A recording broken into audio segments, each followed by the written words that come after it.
I identify as queer and genderqueer or non-binary.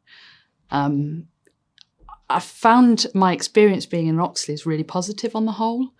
On my first day working with the trust, I met someone who's quite a senior manager here, and she kind of just looked a bit like me, and I think she identifies as a lesbian, and it really kind of meant a lot to me to see some kind of visible representation of like the LGBTQ plus community. And I felt, this is cool. The trust seems to welcome people of all LGBTQ plus backgrounds, and that I can be a part of that. So for me, bringing my whole self to work means coming to work as Alex and all the parts of myself. For me, that's including me being quite open about who I am as a person, asking people or putting it on my email signature that my pronouns are they, them. And that's a relatively new journey for me in a way, and it's been quite difficult, and it's still difficult. I have some really strong allies amongst the people I work with, and people who are really want to understand what that means, and they respect my gender pronouns. And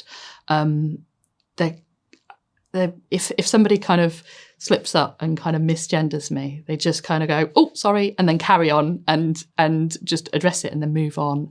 And I really want people to feel comfortable that I'm never going to be angry or upset about it. It's just really important when I'm seen, and that people are able to kind of recognise that for some of us, like the idea of being like male or female doesn't fully capture how we see ourselves, and that's not it's kind of a unique experience for individual people.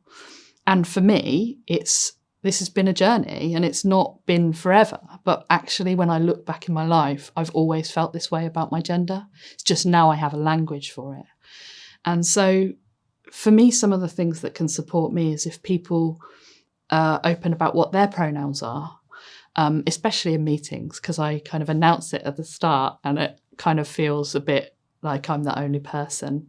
So I'm currently the chair of the LGBTQ plus network. And one of the challenges I find is being able to kind of keep the momentum going with having lots of people who kind of sign up and are an active member of the exec.